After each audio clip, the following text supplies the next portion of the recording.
The Fall of Acre in 1291 marked the dramatic and definitive end of the Crusader presence in the Holy Land, a catastrophe that unfolded with both grandeur and horror in the eyes of contemporaries.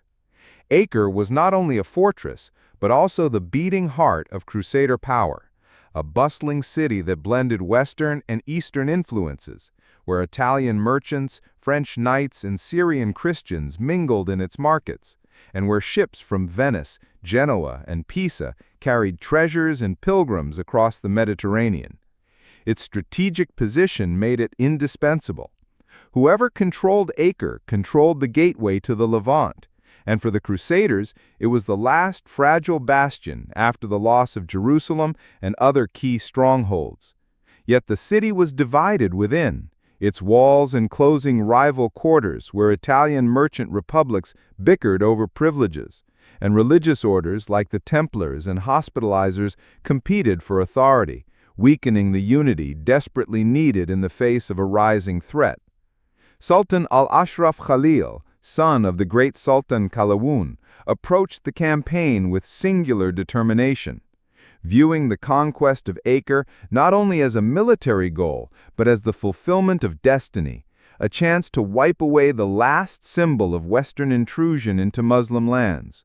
While his army gathered in Cairo and Damascus, numbering perhaps 60,000 men, equipped with fearsome siege engines, heavy cavalry, and disciplined infantry, the Crusaders within Acre relied on a much smaller force of knights, mercenaries, and volunteers, their only hope lying in reinforcements that never came from Europe, where kings and popes were distracted by their own rivalries.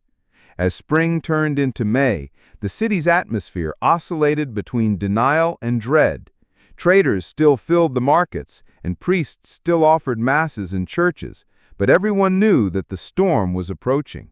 And when the Mamluk banners appeared on the horizon, stretching into the distance, the fragile calm collapsed into fear.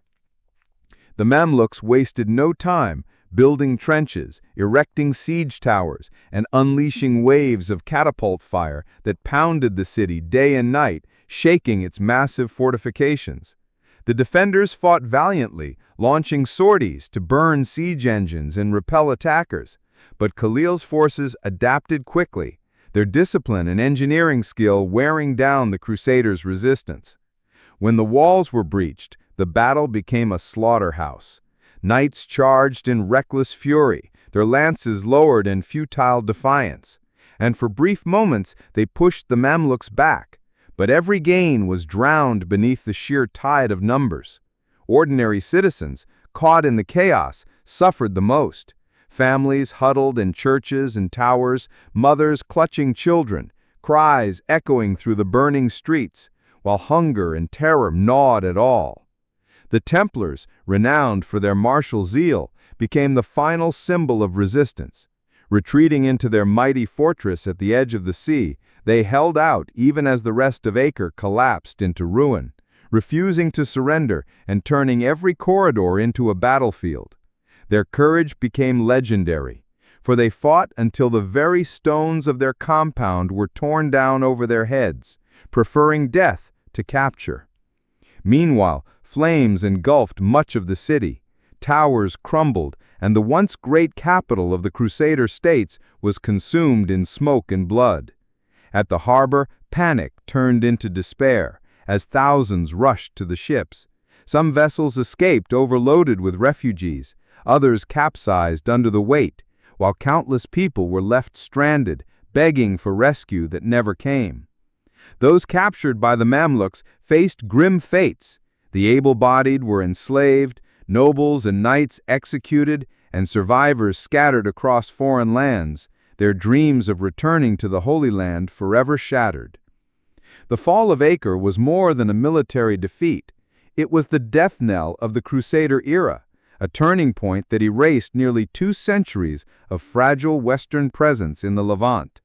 With Acre's destruction, no Crusader state remained, and Christendom's foothold in the East vanished forever, leaving the Mamluks unchallenged as masters of the region.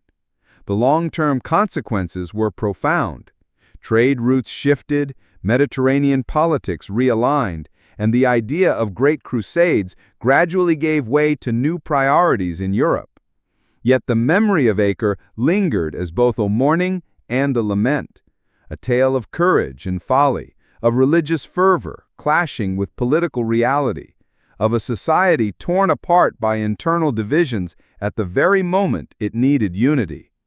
Today, the ruins of Acre still whisper of its past, of walls that once defied armies, of streets filled with merchants and pilgrims, and of a forgotten age when the city seemed eternal, only to be consumed in a single cataclysm that ended an entire chapter of history.